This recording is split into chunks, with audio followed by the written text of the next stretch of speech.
देखिए प्यारे बच्चों, आज हम लोग सर्कल टॉपिक में लेक्चर 3 डिस्कस करेंगे। लेक्चर 3 में क्या डिस्कस करेंगे? लेक्चर 2 में जो भी थ्योरम डिस्कस किए थे उसी के आगे नेक्स्ट और भी थ्योरम है उसको डिस्कस करेंगे, और जो एग्जाम पॉइंट ऑफ व्यू से जो वेरी इंपॉर्टेंट है उसको प्रूव भी करने वाले हैं और प्रूव करेंगे। और साथ में मैं आपको बताऊंगा कि क्वेश्चन में आप थ्योरम को कैसे अप्लाई करोगे।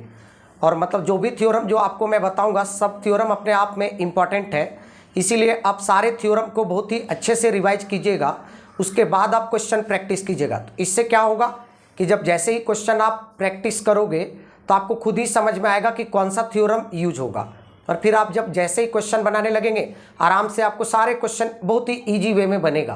तो चलिए स्टार्ट करते हैं हम लोग नेक्स्ट थ्योरम क्या बोलता है उसको सबसे पहले डिस्कस करते हैं। मैं पहले थ्योरम के बारे में कॉन्सेप्ट समझा देता हूँ, उसके बाद उस थ्योरम को मैं लिखवा दूंगा और उसको प्रूव भी कर दूंगा। पहले उस कॉन्सेप्ट को समझाता हूँ कि थ्योरम का मतलब क्या है और थ्योरम आपको क्या बताना चाह रहा है।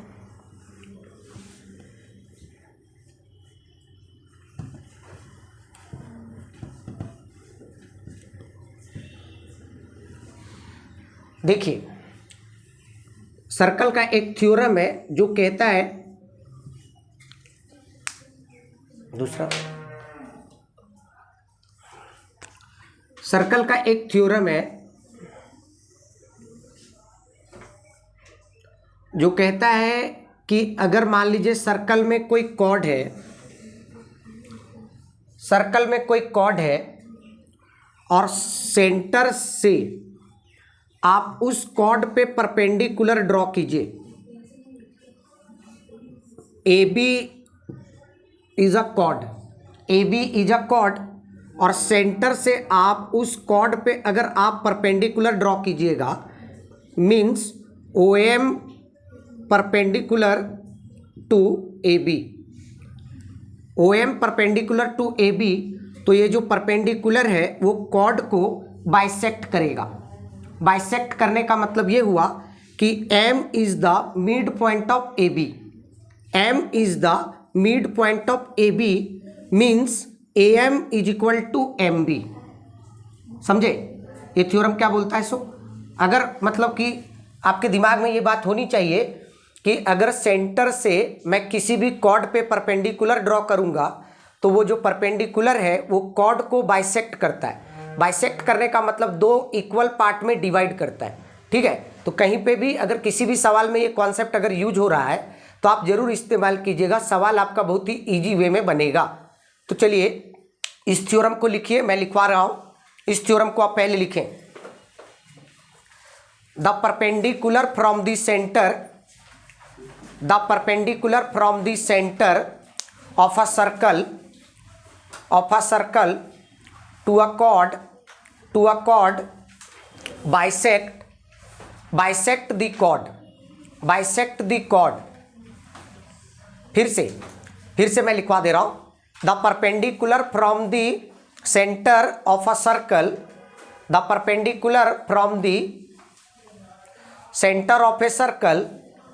To a chord bisect the chord. इसका मतलब क्या हुआ कि किसी भी सर्कल के सेंटर से आप कॉर्ड पे परपेंडिकुलर ड्रॉ कीजिएगा तो वो कॉर्ड को बाइसेक्ट करेगा, ठीक है ना, समझ गए। तो चलिए इस थ्योरम को मैं आपको बहुत ही इजी वे में भी प्रूव कर सकते हो। आप इस थ्योरम को बहुत ही इजी वे में प्रूव कर सकते हो। कैसे? देखिए, आप क्या कीजिए कि OA को ज्वाइन कर दीजिए और साथ में OB को ज्वाइन कर दीजिए। राइट और रॉन्ग?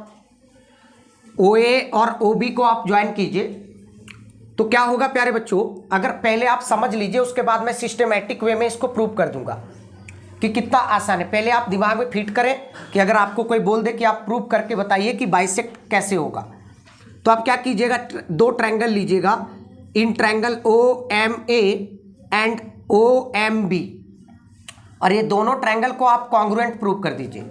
कॉन्ग्रुएंट का मतलब क्या होता है कि शेप और साइज सेम, और जब दो ट्रायंगल कॉन्ग्रुएंट होता है तो उनके corresponding sides and corresponding angles आपस में इक्वल होते हैं, आपको भी पता है। राइट या रॉन्ग? है ना। तो सबसे पहले ये दोनों ट्रायंगल को हम लोग कॉन्ग्रुएंट प्रूव कर देंगे। कैसे, मैं आपको बता देता हूं। देखिए OM जो है इस ट्रायंगल में और इस ट्रायंगल में कॉमन है, तो O M is equal to O M common हो जाएगा, और O A is equal to O B, same circle का रेडियस है। O A is equal to O B same circle का रेडियस है, राइट और रॉन्ग। और आप जो परपेंडिकुलर ड्रॉ किए हो, मतलब ये जो परपेंडिकुलर ड्रॉ हुआ है, means angle O M A is equal to angle O M B, right और रॉन्ग। तो क्या तीन चीज मिला, एक मिला हाइपोटेनियस के बराबर हुआ, और एक कॉमन साइड हुआ, और एक 90-90 के बराबर हुआ। तो आपको भी पता है कि किसी भी ट्रायंगल में अगर एक हाइपोटेनियस और एक 90 डिग्री और एक साइड दूसरे ट्रायंगल के इक्वल हो जाए, दूसरे ट्रायंगल के कॉरेस्पॉन्डिंग साइड के इक्वल हो जाए एंड एंगल का, तो दोनों ट्रायंगल आरएचएस प्रॉपर्टी से कॉन्ग्रुएंट होता है या नहीं। तो जब ये दोनों ट्रायंगल कॉन्ग्रुएंट हो गए, तो आपको पता है कि दो ट्रायंगल जब कॉन्ग्रुएंट होते हैं तो उनके कॉरेस्पॉन्डिंग साइड्स आपस में इक्वल होते हैं। तो एएम का कॉरेस्पॉन्डिंग कौन है, बीएम। एएम का कॉरेस्पॉन्डिंग कौन है, बीएम। बीएम बोलिए या एम बी बोलिए। तो यही चीज ना आपको प्रूव करना था कि AM is equal to M B, यही चीज ना प्रूव करना था। तो क्या बताइए, आपके एग्जाम में ये आ जाएगा तो क्या आप छोड़ दीजिएगा, नहीं ना छूटेगा। तो चलिए लिखिए, कैसे इसको लिखिएगा। देखिए, जानना एक बहुत बड़ी, मतलब जानना एक अलग चीज है, और उसको एग्जाम में रिप्रेजेंटेशन करना एक अलग बात है। आप बहुत जान रहे हो, लेकिन अगर एग्जाम में आप सही तरीके से रिप्रेजेंट नहीं करोगे, रिप्रेजेंटेशन आपका सही नहीं होगा प्रॉपर स्टेटमेंट के साथ, कहाँ पे आपको रीजन देना है, कहाँ पे क्या लिखना है, क्या स्टेटमेंट बनाना है, अगर आप नहीं लिखेंगे तो आपको मार्क्स कंप्लीट नहीं मिलेंगे। अगर 3 मार्क्स का सवाल है तो 3 में आपको 2 मिल जाएगा, 1.5 मिल जाएगा। तो क्या फ़ायदा यार, थोड़ा और मेहनत कर लो, थोड़ा रिप्रेजेंटेशन सही कर लो। आपको अगर 3 मार्क्स का है तो 3 में 3 मिले, क्यों थोड़ा सा लापरवाही की वजह से आप थोड़ा मार्क्स कटवा लोगे। थोड़ा रिप्रेजेंटेशन को अच्छा करो, फुल में फुल आ जाएंगे, राइट और रॉन्ग। तो चलिए लिखिए, पहले क्या लिखते हैं, कभी भी थ्योरम को प्रूव करते हैं तो सबसे पहले लिखते हैं गिवन, मतलब जो डेटा गिवन है उसको लिखते हैं। उसके बाद फिर क्या लिखते हैं भैया, उसके बाद जो आपको टू प्रूव का मतलब जो आपको प्रूव करना है ना। पहला स्टेप में कोई भी थ्योरम जब आप प्रूव करोगे तो इस बात को कंफर्म कर लो कि सबसे पहले लिखना रहता है गिवन, मतलब जो डेटा आपको दिया हुआ है उसके बारे में आपको मेंशन करना है। दूसरा सेकंड स्टेप में आपको जो प्रूव करना है, ये छोटी छोटी बातें आप दिमाग में रखेंगे। और थर्ड स्टेप में आपको क्या करना पड़ता है, अगर आप कंस्ट्रक्शन किए हो तो थर्ड स्टेप में कंस्ट्रक्शन को मेंशन करना रहता है। और फोर्थ स्टेप में जो आपका प्रोसेस है, जहां से आप स्टार्ट करोगे वहां से आप लिखते हो फिर प्रूफ, और प्रूफ का मतलब होता है कि आपका प्रोसेस वहां से चालू हो गया, है ना। तो सबसे पहले हम लोग क्या लिखेंगे, गिवन लिखेंगे। सबसे पहला काम ऐसे आप गिवन लिखिए,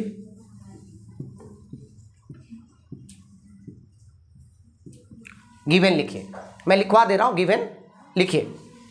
अकॉर्ड ए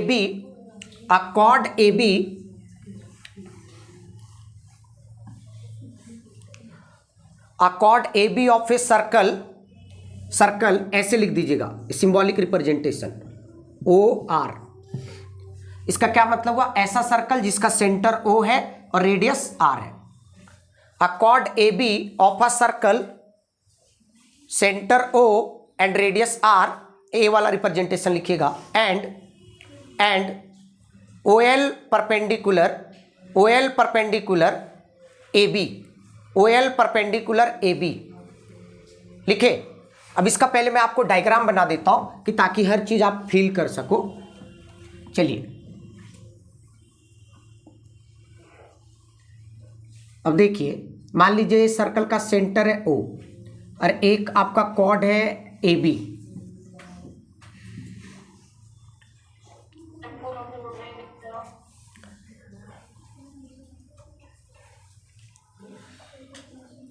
अभी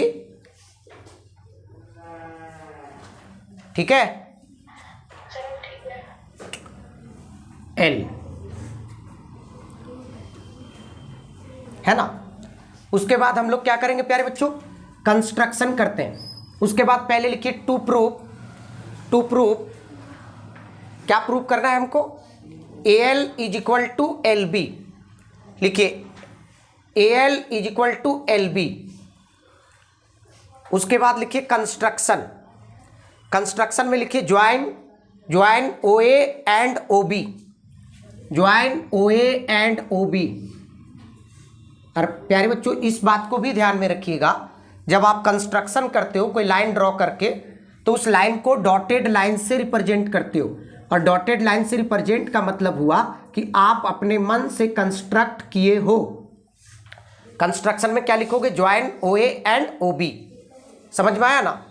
उसके बाद लिखिएगा प्रूफ, उसके बाद लिखिएगा प्रूफ। प्रूफ का मतलब यहां से आपका प्रोसेस चालू हो गया है ना, समझ रहे हो ना बात को। तो प्रूफ लिखिए, उसके बाद लिखिए इन द, ऐसे लिखिए इन triangle OLA and triangle OLB। अब देखिए प्यारे बच्चों, आपको भी पता है कि OL is equal to OL, और रीजन में क्या मेंशन करोगे, कॉमन।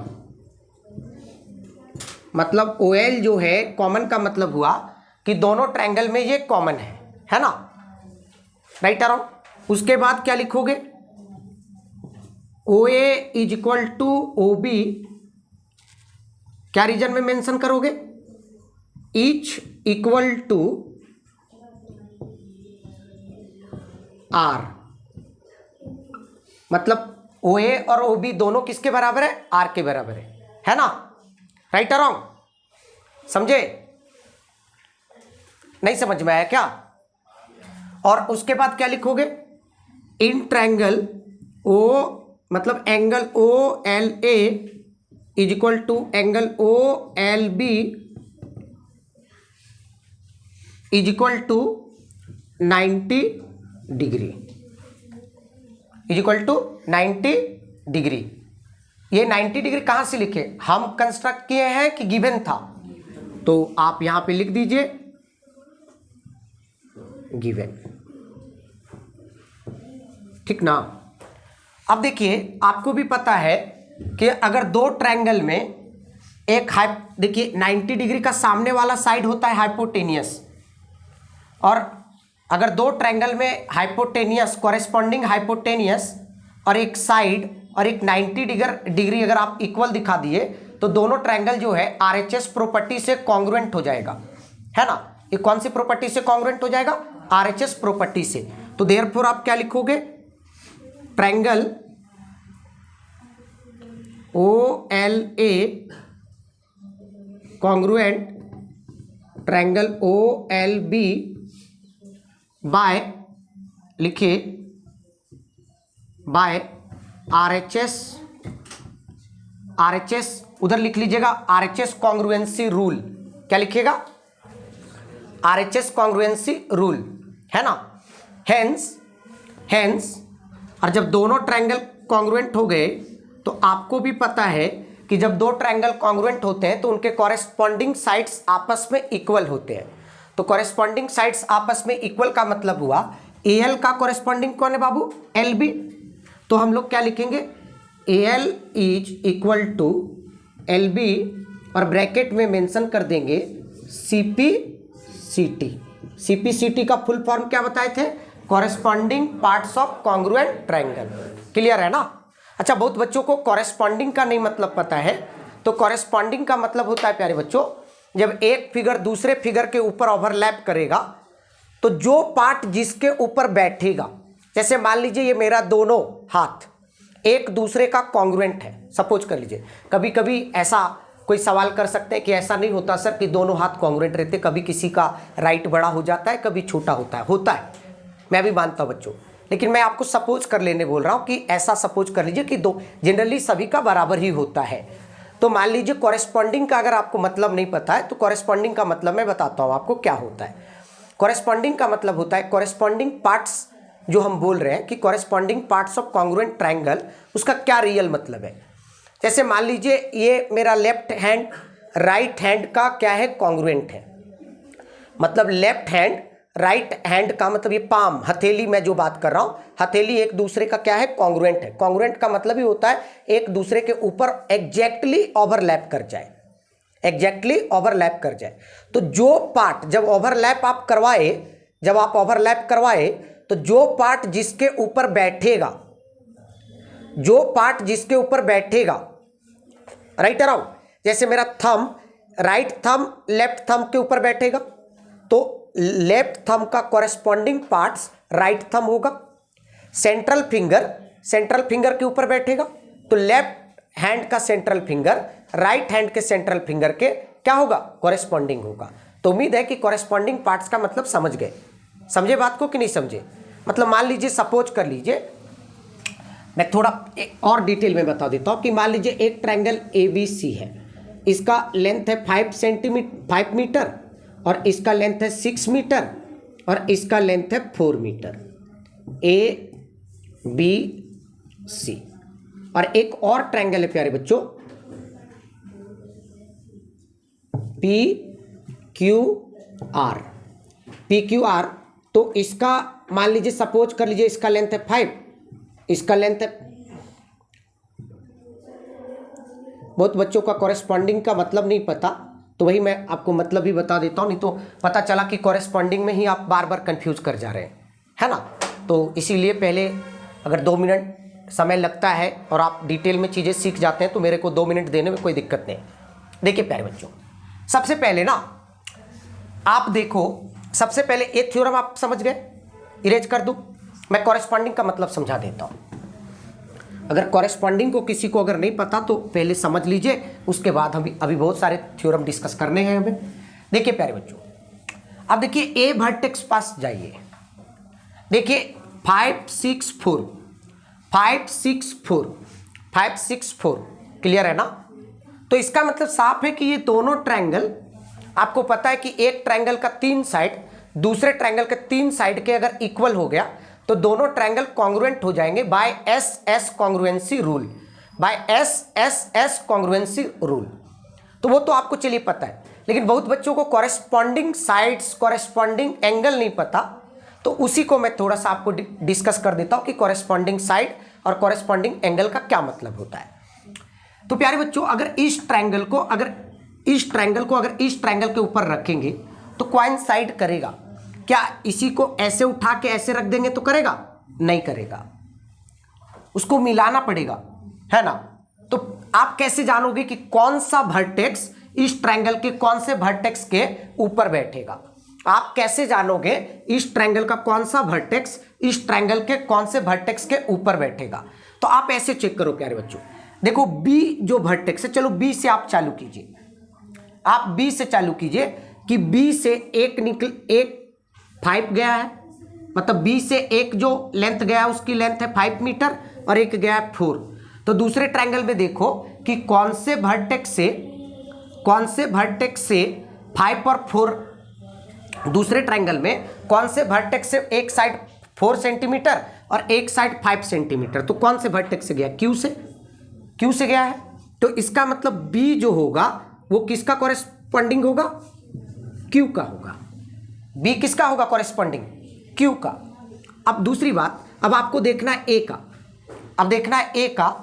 बहुत बच्चे ABC और PQR कॉन्ग्रुएंट दिखा देंगे, नहीं, रॉन्ग हो जाएगा प्यारे बच्चों, ये बहुत ही बड़ा मिस्टेक है। अगर आप ऐसे कर रहे हो तो ये बहुत ही ब्लंडर मिस्टेक है, आपके मार्क्स कट जाएंगे। तो इसीलिए ध्यान रहे, जब 2 ट्रायंगल को कॉन्ग्रुएंट प्रूव करना रहता है तो नेमिंग उसका बहुत ही इंपॉर्टेंट हो जाता है कि आप कैसे नेमिंग किए। अगर नेमिंग ही गलत कर दोगे तो आपके मार्क्स मिलेंगे ही नहीं। तो सबसे पहले नेमिंग आपको आना चाहिए। तो चलिए बी, फिर से मैं बता रहा हूं, बी से कितना गया था? एक 5 मीटर और एक 4 मीटर। तो दूसरे ट्रायंगल में कौन से वर्टेक्स में 5 और 4 गया भैया? क्यू से। समझ रहे हैं ना थोड़ा थोड़ा। अब देखिए, अब फिर दूसरा देखिए, ए से क्या गया है? 5 और 6। तो दूसरे ट्रायंगल में देखिए 5 और 6 किससे गया है? आर से। तो मीन्स ए का कॉरेस्पॉन्डिंग वर्टेक्स कौन होगा प्यारे बच्चों? कौन होगा? आर, है ना। अब 2 आप कर लिए, 3 में 2 मिल गए, तो तीसरा जो बच गया ऑटोमेटिक तीसरा के बराबर हो जाएगा ना। तो कौन बच गया? सी। तो सी किसका हो जाएगा? मतलब ए वाला जो साइन होता है ना, ये साइन दिया जाता है कि मतलब जैसे जब दो ट्रायंगल को आप कॉन्ग्रुएंट दिखा रहे हो तो जो कॉरेस्पॉन्डिंग वर्टिसेज है, समझ में आ रहा है ना, उसको रिप्रेजेंट करने के लिए बताया जाता है। तो सी जो है सो किसके ये होंगे? पी का। समझ में आया? तो बी का कॉरेस्पॉन्डिंग वर्टेक्स कौन हुआ? क्यू। ए का कॉरेस्पॉन्डिंग कौन हुआ? आर। सी का कौन हुआ? तो अगर जब एंगल की बात हम लोग करते कि एंगल बी किसके बराबर है, तो क्या बोलते हैं आप? एंगल क्यू के बराबर। एंगल ए किसके इक्वल है? एंगल आर के बराबर। मैं एंगल लिखा नहीं हूं, मैं आपको बता रहा हूं कि जब इसी को एंगल में आप कन्वर्ट करते, एंगल सी किसके इक्वल होते? समझ में आया? थोड़ा थोड़ा।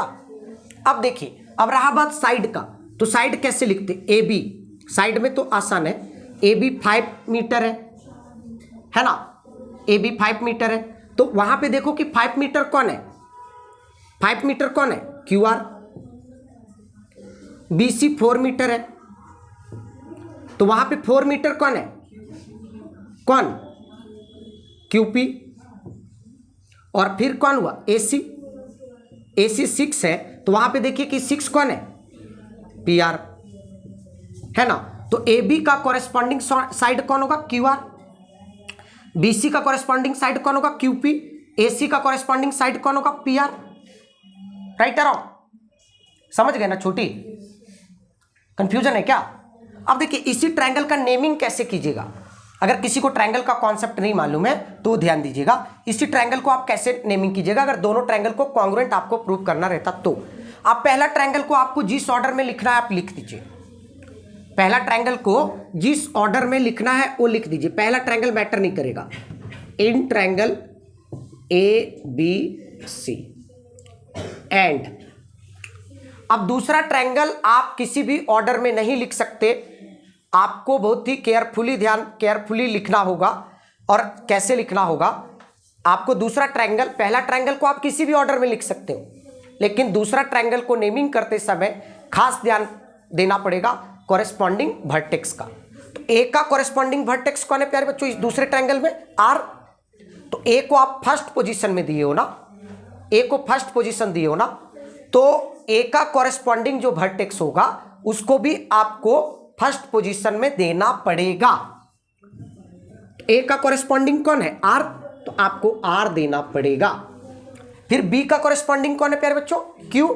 तो क्यू को, और बी सेकंड पोजीशन में है तो बी को सेकंड पोजीशन में देना पड़ेगा। और अच्छा, बी की जगह पे क्यू है, सॉरी, बी का कॉरेस्पॉन्डिंग कौन है? क्यू, सॉरी बी ही मैं लिख दिया, कोई बात नहीं। बी का कॉरेस्पॉन्डिंग कौन है? क्यू, है ना। तो अब ऑटोमेटिक है कि आर क्यू हो गया, तो थर्ड कौन बच गया? पी। अगर दो पता चल गए तो तीसरा ऑटोमेटिक इक्वल हो जाएंगे। समझ में आया? तो कॉरेस्पॉन्डिंग का भी मतलब है, उम्मीद है आपको समझ में आ गया होगा। चलिए देखिए, यही छोटी छोटी बात बच्चों को नहीं मालूम रहता है और बच्चों को लगने लगता है कि अरे यार टफ है टफ है। टफ कोई चीज़ नहीं होता प्यारे बच्चों, आप टफ बना देते हो। और टफ बनाने का पीछे है कि जिस समय आपको पढ़ना चाहिए उस समय आप पढ़े नहीं, मतलब जिस समय आपको पढ़ना, ये छोटी छोटी बातें मैं सेवन्थ स्टैंडर्ड वाले बच्चे को बता देता हूँ। 7th स्टैंडर्ड का बच्चे हमको आपको हमारे बच्चे आपको बहुत ही डिटेल में बता देंगे छोटी छोटी बातें, है ना। खैर देखिए, हर चीज़ सीढ़ी वाइज होता है ना। पहले आप पहला सीढ़ी चढ़ो, फिर दूसरा चढ़ो, तो ऐसे क्या होता है कि आपको इजी होता है चढ़ना। लेकिन अब कोई सोचो कि अगर पहला से डायरेक्ट अगर कोई यहाँ पे जंप लगाना चाहेगा तो जंप तो लगा सकता है, लेकिन उसको बहुत ही क्या हार्डवर्क करना पड़ेगा ना, हार्डवर्क करना पड़ेगा कि नहीं। और जो आराम से पहला सीढ़ी से दूसरा सीढ़ी जा रहा है, फिर तीसरा जा रहा है, फिर चौथा जा रहा है, तो उसको क्या है, बहुत ही आसान लगेगा सीढ़ी चढ़ना। तो जो हर क्लास बहुत ही ढंग से पढ़ा है ना, उसके लिए ये सब बहुत ही ईजी है, बहुत ही ईजी। देखिएगा आपके स्कूल में, आपके क्लास में कुछ बच्चे बहुत अच्छे कर जाते हैं, कुछ बच्चे का परफॉर्मेंस थोड़ा डाउन होता है। तो इसके पीछे कारण क्या है? जो बच्चे अच्छे कर रहे हैं इसका मतलब वो रेगुलर कंटिन्यूटी पर, मतलब कंटिन्यूअस पढ़ रहे हैं, समझ रहे हैं ना, वो कंटिन्यूअस पढ़ रहे हैं। और जो बच्चे का खराब परफॉर्मेंस है उनका कुछ ना कुछ कारण रहा होगा, या तो पहले उनका बेसिक खराब हो गया होगा, बेसिक पहले का क्लास का बेसिक खराब रहा होगा, या बीच में पढ़ना थोड़ा कम कर दिए होंगे, तो बहुत वजह हो सकता है, एक वजह नहीं है रिजल्ट खराब होने का। खैर वो सब बात नहीं, आप अपने दिमाग में पॉजिटिविटी लाइए और आगे बढ़िए। चलिए अब दूसरा थ्योरम क्या बोलता है, मैं आपको दूसरा थ्योरम बता देता हूं। दूसरा थ्योरम इसी का कन्वर्स है प्यारे बच्चों। कन्वर्स मतलब इसी थ्योरम का कन्वर्स। कन्वर्स में फिर से बता दूं कि कन्वर्स का क्या मतलब होता है। मतलब जैसे अभी आपने क्या लाया, AL is equal to LB। आपको गिवन क्या था कि OL जो है AB को क्या कर रहा था, मतलब OL जो है AB पे परपेंडिकुलर था, राइट और रॉन्ग, परपेंडिकुलर था। अब इसका कन्वर्स का मतलब क्या हुआ कि अब रिजल्ट जो आप अभी प्रूव किए थे वो रिजल्ट गिवन रहेगा, रिजल्ट गिवन रहेगा, और जो आपका जो गिवन डेटा था वो आपको प्रूव करना पड़ेगा। मींस इस बार क्या होगा, इसके कन्वर्स में क्या होगा कि जो अभी इसके पहले जो थ्योरम को डिस्कस किए थे उसका रिजल्ट क्या लाए थे आप, AL is equal to LB। तो इसका कन्वर्स में क्या होगा कि यही डेटा गिवन हो जाएगा, यही डेटा गिवन हो जाएगा, मतलब यही डेटा गिवन होगा और आपको जो प्रूव करना रहेगा वो क्या प्रूव करना रहेगा, टू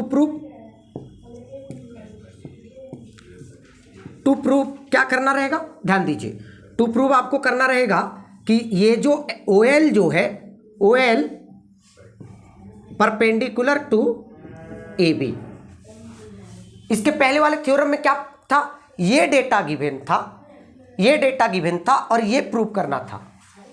और कन्वर्स में क्या होता है कि किसी भी थ्योरम का जो आप रिजल्ट लाए हो वो रिजल्ट आपको गिवन रहेगा और जो उसका गिवन डेटा था वो आपको प्रूव करना रहेगा। इसके पीछे वाला थ्योरम में क्या था, देखिए थोड़ा सा आप लोग के लिए ये सब छोटी छोटी टर्म, कन्वर्स, ये सब नया है, इसीलिए मैं बहुत ही बारीकी से बता रहा हूं प्यारे बच्चों। अगर मेरे 10 मिनट देने से अगर आप हर चीज को बहुत ही मतलब क्रिस्टल क्लियर आप सीख लोगे तो उससे बड़ी मेरे को खुशी कुछ नहीं हो सकता। अगर आप चीजें सीख लिए 10 मिनट एक्स्ट्रा देने से तो उससे बड़ा खुशी मेरे को कुछ नहीं होगा। बहुत बच्चे सोच रहे होंगे कि ये चीज तो मेरे को आता है भैया, तो सब आपके जैसा तेज तो नहीं है ना। हर तरह का बच्चे होते हैं जो 9 मतलब कि जो पहले वाले क्लास में एकदम किसी तरह आ गए हैं। अरे कोरोना जो टाइम पीरियड आया है बहुत सारे बच्चों को फ्यूचर बर्बाद कर दिया है, राइट या रॉन्ग, बहुत सारे बच्चों का फ्यूचर बर्बाद कर दिया है। तो खैर वो सब भूल जाना है, हम लोग को आगे बढ़ना है, आगे प्रोसीड करना है। तो कन्वर्स का मतलब समझे ना, किसी भी थ्योरम का कन्वर्स का मतलब होता है कि उस थ्योरम का रिजल्ट अगर गिवन रहेगा और जो उस थ्योरम का गिवन डेटा था उसको आपको प्रूव करना रहेगा। समझ में आया छोटी? तो कन्वर्स का मतलब आ गया ना समझ में। आगे बढ़े तो अगला थ्योरम आपको क्या बोलेगा कि किसी कॉर्ड में AL बराबर LB हो रहा है, मतलब एक लाइन है OL, एक लाइन है OL। वो थ्योरम क्या बोलेगा कि एक लाइन है OL जो कॉर्ड को बाइसेक्ट कर रहा है, कॉर्ड को बाइसेक्ट कर रहा है। इसका मतलब कि AL is equal to LB। तो आप ये प्रूव करो कि वो जो लाइन जो है वो AB पे परपेंडिकुलर होगा। और परपेंडिकुलर प्रूव करने के लिए आपको क्या दिखाना पड़ेगा, 90 दिखाना पड़ेगा। परपेंडिकुलर प्रूव करने के लिए एंगल OLA को आपको क्या दिखाना पड़ेगा, 90 डिग्री दिखाना पड़ेगा, तभी ना परपेंडिकुलर होगा। तो देखिए ये भी थ्योरम कितना आसान है, कैसे आप इजी वे में प्रूव करोगे। पहले आप क्या करना, सेम कॉन्सेप्ट OA को ज्वाइन करेंगे कंस्ट्रक्शन की मदद से, OB को ज्वाइन करेंगे कंस्ट्रक्शन की मदद से, राइट और कंस्ट्रक्शन की मदद से OA को ज्वाइन करेंगे और OB को ज्वाइन करेंगे, है ना।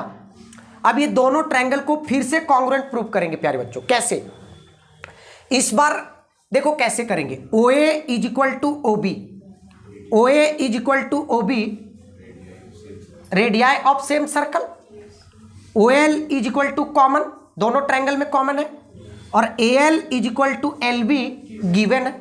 तो कौन सी प्रॉपर्टी से दोनों ट्रायंगल कॉन्ग्रुएंट हो गया, SSS से, राइट अराउंड, SSS से कॉन्ग्रुएंट हो गया ना, समझे।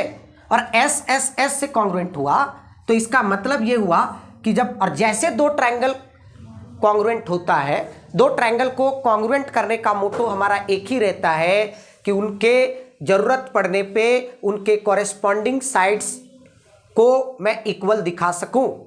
जब दो ट्रायंगल को आप कॉन्ग्रुएंट दिखाते हो तो इसका मतलब हुआ कि उनके कॉरेस्पॉन्डिंग साइड्स आपस में इक्वल होंगे एंड कॉरेस्पॉन्डिंग एंगल आपस में इक्वल होंगे, और जिसकी आपको ज़रूरत होगी उसी का इस्तेमाल करके आप अपना काम निकाल सकते हो। तो हमें अभी क्या दिखाना है, 90 दिखाना है, OL परपेंडिकुलर टू AB दिखाना है प्यारे बच्चों।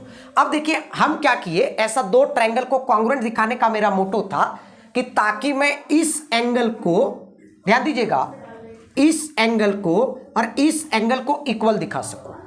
बताइए इस एंगल का मतलब ये जो एंगल है प्यारे बच्चों, अभी ये तो नहीं है ना, ये अभी नहीं है, अभी ये हमको 90 प्रूव करना है। मैं जब ये दोनों ट्रायंगल कॉन्ग्रुएंट हो गया तो हमको क्या मिला, एंगल OLA का कॉरेस्पॉन्डिंग कौन हुआ, एंगल OLB। CPCT के मैं भी आपको सिर्फ समझा रहा हूं कि कैसे रिजल्ट को हम लोग प्रूव करेंगे, कि ताकि आपके दिमाग में परमानेंट बैठ जाए, रटना ना पड़े। हमारा पढ़ाने का पीछे यही मोटो है प्यारे बच्चों, कि आपके दिमाग में बैठा देना, रटवाना नहीं। मैं आपको इंजीनियर बनाने आया हूं, मैकेनिक नहीं। चलिए, तो ये जब दोनों ट्रायंगल को मैंने कॉन्ग्रुएंट दिखा दिया तो ये एंगल और ये एंगल आपस में इक्वल हो गए। ये दोनों एंगल जैसे इक्वल हो गए और हमको ये भी पता है कि ये एंगल और ये एंगल लीनियर पेयर से इनका सम कितना होगा, तो हम क्या लिखेंगे, angle OLA plus angle OLB बराबर 180 डिग्री। कौन से कॉन्सेप्ट से, लीनियर पेयर से। कौन से कॉन्सेप्ट से, लीनियर पेयर से, राइट या रॉन्ग, समझ गए ना बात को। तो लीनियर पेयर से ये दोनों हो गया, और हमको पता है कि एंगल OLA और एंगल OLB आपस में इक्वल है। एंगल OLA और एंगल OLB आपस में इक्वल है, तो एंगल OLB के जगह पे मैं क्या लिख सकता हूं, OLA बराबर 180 डिग्री। अब ये क्या हो गया, twice of angle OLA is equal to 180 degree.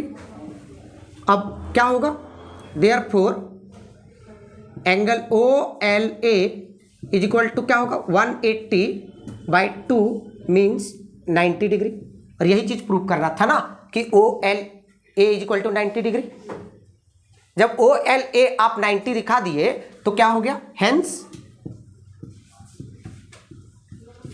क्या, OL परपेंडिकुलर टू AB। यही चीज तो करना था। बताइए आसान था कि नहीं था। क्या मैं ये थ्योरम प्रूव कर दूं कि छोड़ दूं, छोड़ दूं ना, समझ गए ना। पहले क्या लिखोगे, गिवन, पहले क्या लिखोगे, गिवन लिखोगे। क्या गिवन दिया हुआ है कि AL is equal to, right around, फिर टू प्रूव में क्या लिखोगे, OL perpendicular to AB। Construction में क्या लिखोगे, ज्वाइन OA एंड, फिर प्रूफ लिखोगे और क्या लिखोगे, कौन सा ट्रायंगल लोगे, in triangle OLA and OLB, right around, समझ गए ना। ये दोनों ट्रायंगल लोगे और दोनों ट्रायंगल में फिर कैसे दिखाओगे congruent, OA is equal to OB, OL is equal to OL common, AL is equal to LB given. Therefore triangle OLA congruent triangle OLB, right around. और फिर क्या करोगे, ये दोनों ट्रायंगल को कॉन्ग्रुएंट दिखाने का पीछे मेरा मोटो क्या था प्यारे बच्चों, इस एंगल और इस एंगल को इक्वल दिखाना। जो मैंने दिखाया ये देयरफॉर करके ये दिखा दोगे और क्या लिखोगे, बाय CP। और उसके बाद ये दिखाने के बाद आप क्या, आपको पता है कि ये एंगल और ये एंगल का सम 180 होगा। कौन से कॉन्सेप्ट से, लीनियर पेयर से। और जब जैसे ही 180 हुआ तो हमको पता था कि OLB OL के बराबर है, तो OLB को हमने रिप्लेस कर दिया OLA से। तो अब क्या हो गया, ट्वाइस OLA बराबर 180 डिग्री और एंगल OLA बराबर क्या आया, 90 डिग्री। और जैसे हमने इसको 90 प्रूव कर दिया, मीन्स क्या हुआ कि OL जो है वो परपेंडिकुलर है AB का। क्या इसको हमको करना पड़ेगा कि आप समझ गए, इतना तो समझदार है ना, सारी बात तो मेंशन कर दिया। पहला थ्योरम में जिस प्रकार स्टेटमेंट लिखाया था उसी तरह लिखना है और सेम कॉन्सेप्ट यूज करना है, ठीक ना, समझ में आया। चलिए नेक्स्ट थ्योरम क्या बोलता है प्यारे बच्चों, नेक्स्ट थ्योरम क्या बोलता है उसको समझते हैं हम लोग। पहले मैं आपको समझा दूंगा कि थ्योरम का, अच्छा ये थ्योरम मैंने लिखवाया नहीं ना, ये थ्योरम लिख लो, ये थ्योरम लिखो। अभी जो थ्योरम लिखे थे ना उसका नंबर क्या दिए थे, 3rd। तो लिखिए converse of theorem 3rd, bracket में लिखिएगा converse of theorem 3rd। Second नहीं, पिछला लेक्चर में मैं 2 थ्योरम करवा चुका हूं बाबू, तो ये 3rd थ्योरम था ना, ये 3rd थ्योरम था। अच्छा 3rd लिखो, कोई भी नंबर दे दो ना यार, ए नंबर दे दो, छोड़ो 3rd और 4th मत लिखो, थ्योरम ए दे दो, थ्योरम ए दे दो, इसके पहले वाला थ्योरम ए दे दो, उसके बाद अभी जो लिखोगे कन्वर्स ऑफ थ्योरम ए, उसमें कौन सी परेशानी है ना। नंबर देना, अल्फाबेट का मत लिखो लेटर, नंबर देना, लिखो लिखो कन्वर्स ऑफ थ्योरम, जो भी नंबर दिए हो, अगर 3 दिए हो तो converse of theorem 3, bracket close. लिखो the line drawn through, the line drawn through, the line drawn through the center of a circle, the line drawn through the line drawn through the center of a circle to bisect a chord, to bisect a chord is perpendicular to the, is perpendicular to the chord, is perpendicular to the chord, is perpendicular to the chord. समझ में आ गया, prove कर लीजिएगा। Next theorem क्या बोलता है प्यारे बच्चों, नेक्स्ट थ्योरम क्या बोलता है, ध्यान दीजिएगा, सुनिए, मैं एक साथ अभी 2 थ्योरम को डिस्कस करूंगा, देखिए क्या बोलता है। नेक्स्ट थ्योरम क्या बोलता है कि मान लीजिए ये सर्कल है, सपोज कर लीजिए, जिसका सेंटर O है, और आपने कोई 2 इक्वल आर्क लिया। नेक्स्ट थ्योरम का कहना है कि अगर कोई आपने सेम सर्कल में ए और बी, एक आर्क आपने लिया ए बी और एक दूसरा आर्क आपने लिया सी डी, है ना, हम माइनर आर्क की बात करें ए बी और माइनर आर्क सी डी। अगर इसकी लेंथ आपस में इक्वल है, अगर इसकी लेंथ आपस में इक्वल है, means arc A B is equal to arc C D, मतलब अगर किसी सर्कल में 2 आर्क आपस में इक्वल है, किसी सर्कल में अगर 2 आर्क आपस में इक्वल है, राइट और रॉन्ग, समझ रहे ना मेरी बात, अगर किसी सर्कल में 2 आर्क आपस में इक्वल है, समझे मेरा बात कि नहीं समझे, तो इसका मतलब ये हुआ प्यारे बच्चों, आगे बढ़े ना, कि इनके द्वारा जो कॉर्ड बनेगा, जैसे आर्क ए बी के द्वारा जो कॉर्ड बनेगा, कॉरेस्पॉन्डिंग कॉर्ड, और आर्क सी डी के द्वारा जो कॉर्ड बनेगा वो आपस में भी इक्वल होगा। मतलब किसी सर्कल में 2 आर्क की लेंथ अगर इक्वल है तो दोनों आर्क के कॉरेस्पॉन्डिंग, जैसे इस आर्क के कॉरेस्पॉन्डिंग कॉर्ड कौन बना, A B, chord A B, और इस आर्क के द्वारा कॉर्ड कौन बना, सी डी, तो कॉरेस्पॉन्डिंग कॉर्ड्स भी आपस में इक्वल होंगे। Means chord A B is equal to chord C D. बताइए, ये प्रूव करने की जरूरत है, ये एग्जाम में आपका आता भी नहीं, आप ऐसे भी सेंस, कॉमन सेंस से भी बोल सकते हो कि हाँ भाई ऐसा होगा। सेम ही सर्कल है ना बाबू, सेम ही सर्कल का ना बात हो रहा है, अलग सर्कल थोड़ी है, राइट और रॉन्ग, समझ रहे हैं ना।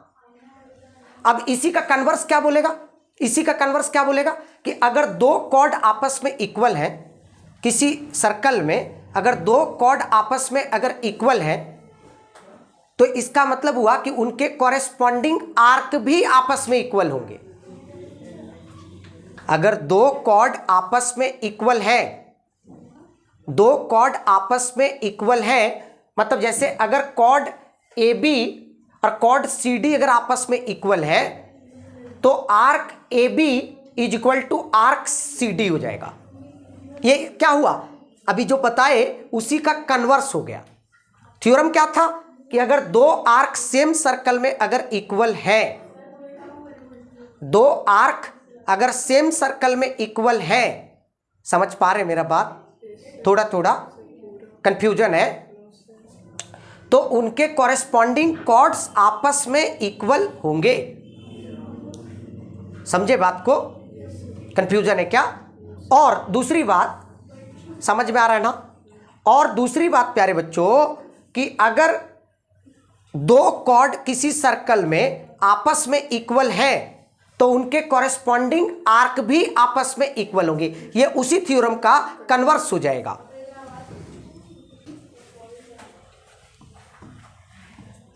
समझे बात का कि नहीं समझे? कोई डाउट है? चलिए तो लिखिए थ्योरम, इस थ्योरम को लिख लीजिए। लिखिए if two arcs, next theorem लिखिए, फिफ्थ थ्योरम लिखिए, if two arcs of a circle, if two arcs of a circle are congruent. Congruent का मतलब क्या हुआ? दोनों का लेंथ आपस में क्या होगा? इक्वल होगा। If two arcs of a circle are congruent then the corresponding chords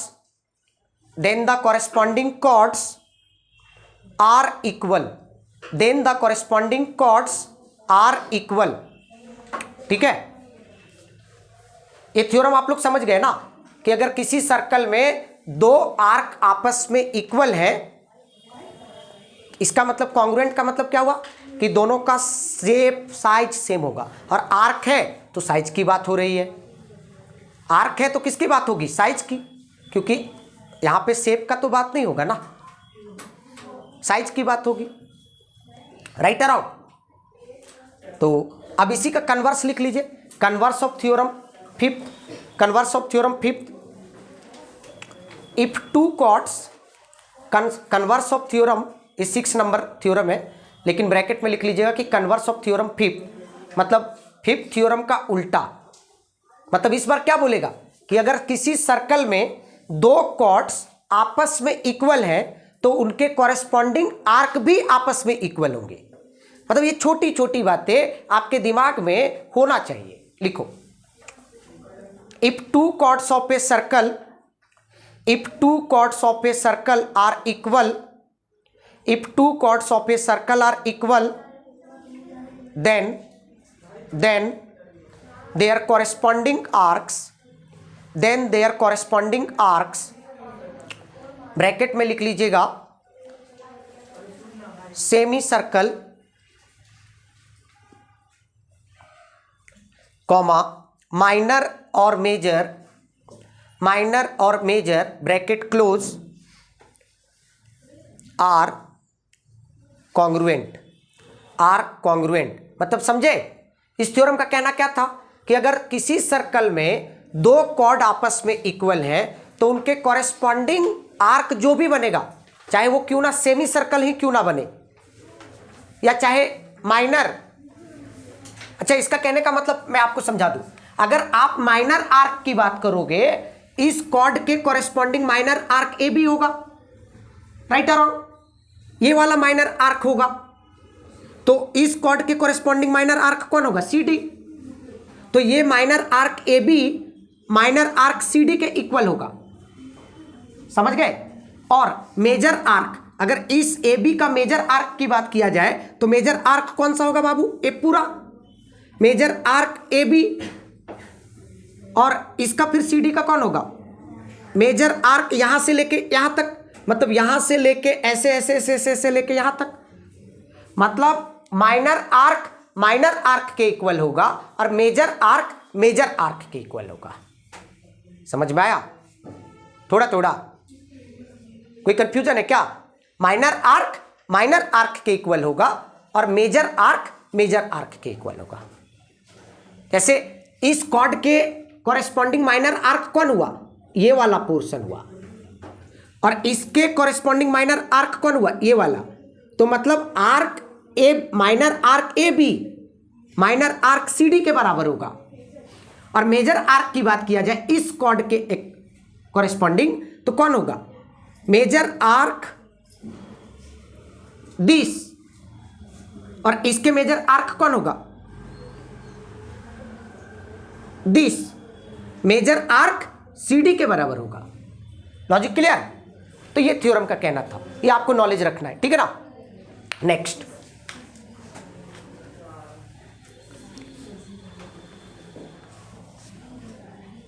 next लिखिए, अच्छा एक मैं आपको मैं एक कॉन्सेप्ट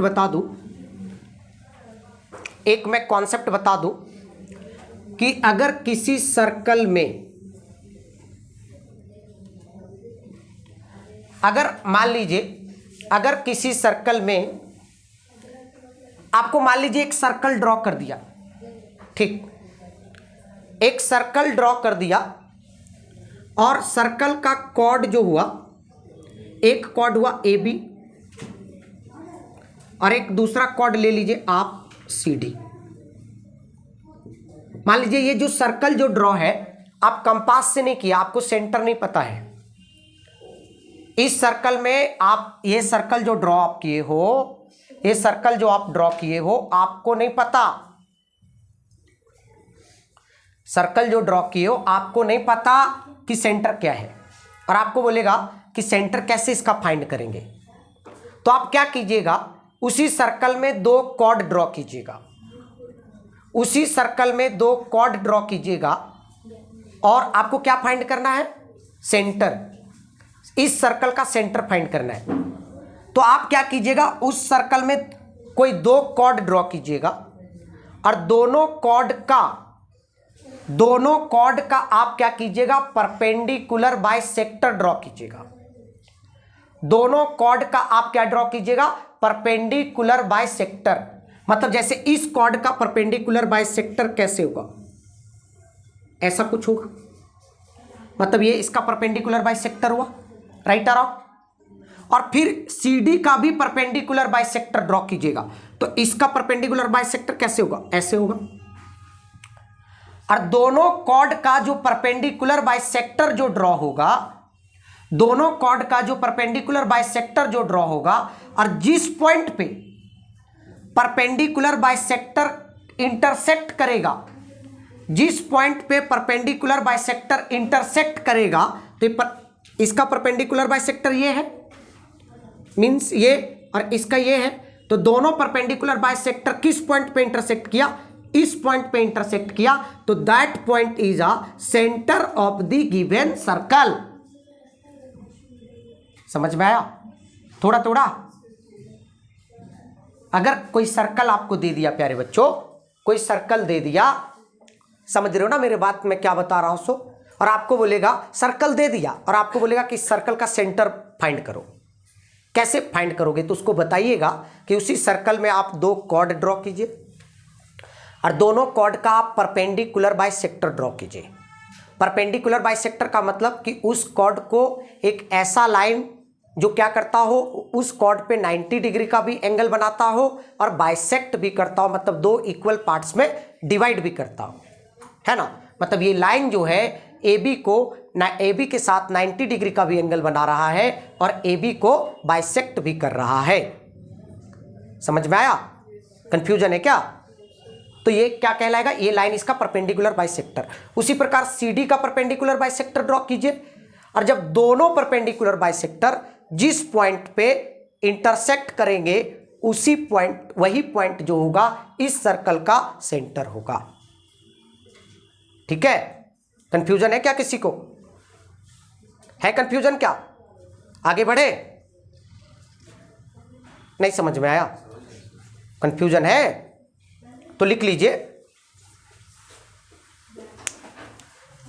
नोट करके लिखिएगा, नोट स्टार दे दीजिएगा या नोट करके लिखिएगा। The perpendicular bisector of two chords of a circle, the perpendicular bisectors of two chords of a circle intersect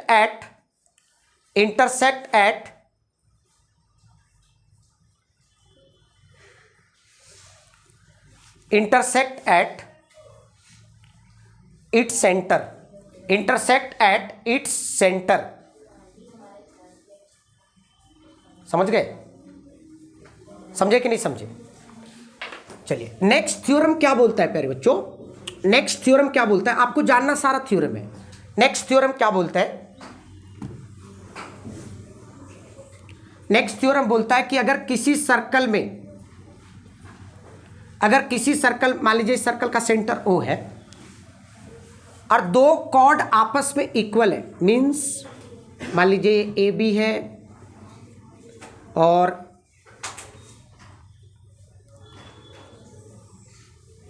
ACD है, ABCD, राइट ना? राइट या रॉन्ग? अब अगर मान लीजिए नेक्स्ट थ्योरम क्या बोलता है कि अगर किसी सर्कल में अगर दो कॉर्ड्स आपस में इक्वल है, दो कॉर्ड आपस में इक्वल है, तो इसका मतलब हुआ कि वो सेंटर से इक्वल डिस्टेंस पे लाई करेंगे, सेंटर से इक्वल डिस्टेंस पे लाई करेंगे। मतलब सेंटर से अगर ये 5 मीटर की दूरी पे होगी तो सेंटर से AB भी 5 मीटर की दूरी पे होगी। समझ में आया? और डिस्टेंस जो लेते हैं कॉर्ड और पॉइंट के बीच, मैं आपको बता दूं एक थोड़ा सा आप लोग नॉलेज के लिए कि अगर मान लीजिए एक पॉइंट ये है O और एक लाइन है AB, लाइन AB, और इस पॉइंट से एक L1,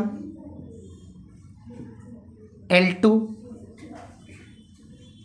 और M, तो बताइए इस लाइन पे हम जानना चाहते हैं पॉइंट O और लाइन AB के बीच डिस्टेंस कौन होगा? क्या OL1 डिस्टेंस होगा, OL2 डिस्टेंस होगा, कौन होगा? OM। तो प्यारे बच्चों जो परपेंडिकुलर डिस्टेंस होता है वही डिस्टेंस माना जाता है। तो परपेंडिकुलर डिस्टेंस कौन है? OM। तो इस पॉइंट और लाइन के बीच डिस्टेंस किसको कंसीडर करेंगे? OM को। तो इसका मतलब ये हुआ, इसका मतलब ये हुआ छोटी कि O से मैंने CD पे परपेंडिकुलर डिस्टेंस ड्रॉ किया और इस पे भी परपेंडिकुलर डिस्टेंस ड्रॉ किया। तो इसका कहना है कि अगर chord AB is equal to chord CD, chord AB is equal to chord CD अगर है किसी सर्कल में, तो सेंटर से कॉर्ड का जो डिस्टेंस होगा, सेंटर से जो कॉर्ड का जो डिस्टेंस होगा आपस में इक्वल होगा, means OM is equal to ON, OM is equal to ON। ठीक ना? कंफ्यूजन है? अब इसी का कन्वर्स में क्या बोलेगा, इसी का कन्वर्स में क्या बोलेगा उसको समझो कि अगर कोई दो किसी सर्कल में, इसी का कन्वर्स में क्या बोलेगा कि अगर किसी सर्कल में दो कॉर्ड जो है सेंटर से सेम डिस्टेंस पे हो, इसी का कन्वर्स में क्या बोलेगा कि अगर किसी सर्कल में दो कॉर्ड सेम डिस्टेंस पे हो, तो इसका मतलब यह हुआ कि वो दोनों कॉर्ड आपस में इक्वल होंगे। अब कन्वर्स का मतलब आप लोग समझ गए होंगे। कन्वर्स का मतलब होता है, किसी थ्योरम का कन्वर्स का मतलब होता है कि जो रिजल्ट है वो गिवन रहेगा और उस थ्योरम का गिवन डेटा को प्रूव करना रहेगा। इसी का कन्वर्स क्या बनेगा कि अगर किसी सर्कल में सेंटर से, मतलब किसी सर्कल में दो कॉर्ड अगर सेम डिस्टेंस पे हो, कहां से? सेंटर से, तो इसका मतलब यह हुआ प्यारे बच्चों कि दोनों कॉर्ड का लेंथ आपस में इक्वल होगा। समझ में आया? थोड़ा थोड़ा पूरा समझ में आ गया ना? और अच्छे से एक्सप्लेन कर दे? क्लियर है ना सारे को? चलो लिखो, equal chords of a circle, equal chords of a circle are, equal chords of a circle are, equal chords of a circle are equidistant, equidistant from the centre, from the centre, equidistant from the centre. लिख लिए? Equal chords of a circle are equidistant from the centre. समझ गए ना mechanism इसका पूरा? समझे ना छोटे? ये कॉन्सेप्ट आपको जानना है, ठीक है? नेक्स्ट, इसी का कन्वर्स लिख लीजिएगा।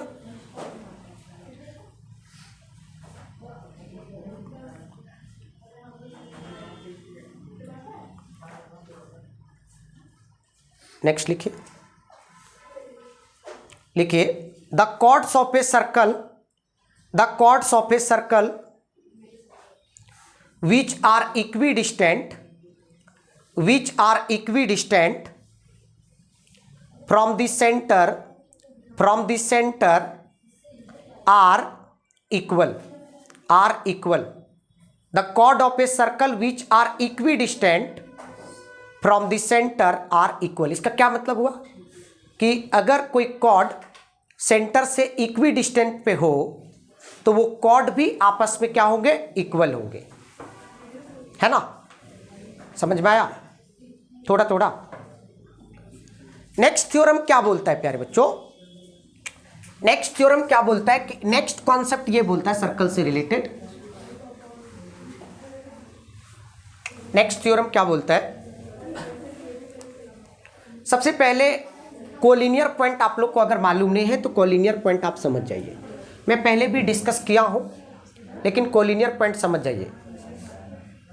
मतलब कोलिनियर पॉइंट का मतलब होता है तीन या तीन से ज़्यादा पॉइंट, मतलब 3 और मोर देन 3 पॉइंट्स अगर सेम लाइन में लाई कर रहा हो, 3 या मोर देन 3 पॉइंट्स जब सेम लाइन में लाई कर रहा हो, सेम स्ट्रेट लाइन में लाई कर रहा हो, जैसे मान लीजिए एक पॉइंट ए है और एक पॉइंट बी है और एक पॉइंट सी है, तीनों पॉइंट सेम स्ट्रेट लाइन में लाई कर रहा है, तो जब 3 पॉइंट सेम स्ट्रेट लाइन में लाई करे तो that point are collinear point. तो नॉन कोलिनियर पॉइंट क्या हो जाएगा कि अगर 3 पॉइंट है और तीनों पॉइंट अगर सेम स्ट्रेट लाइन में लाई नहीं कर रहा हो, अगर 3 पॉइंट है और तीनों पॉइंट सेम स्ट्रेट लाइन में लाई नहीं कर रहा हो तो वो कौन सा ये हो जाएगा, नॉन कोलिनियर पॉइंट। समझ में आया। तो कहने का मतलब ये हुआ प्यारे बच्चों, नेक्स्ट कॉन्सेप्ट क्या बोलता है, नेक्स्ट कॉन्सेप्ट ये बोलता है कि अगर 3 नॉन कोलिनियर पॉइंट है, 3 नॉन कोलिनियर पॉइंट है तो ये तीनों नॉन कोलिनियर पॉइंट से आप एक सर्कल, ओनली 1 सर्कल ड्रॉ कर सकते हो। समझ में आया थोड़ा थोड़ा, समझे बाबू, राइट अराउंड। अगर 3 नॉन कोलिनियर पॉइंट है, मान लीजिए point A, point B, point C, point A, point B, point C, अगर 3 नॉन कोलिनियर पॉइंट है तो ये तीनों नॉन कोलिनियर पॉइंट से ओनली 1 सर्कल ड्रॉ कर सकते हो, मतलब ओनली 1 सर्कल ड्रॉ होगा। समझ में आया थोड़ा, समझ में आया कि पूरा आया, कंफ्यूजन है क्या, किसी को कोई कंफ्यूजन, राइट या रॉन्ग, राइट, कोई दिक्कत नहीं है ना। अब बोलोगे सर कैसे इससे सर्कल ड्रॉ होगा सर, तो मैं आपको बता दूं, मीन इसका मतलब क्या हुआ कि इस तीनों पॉइंट से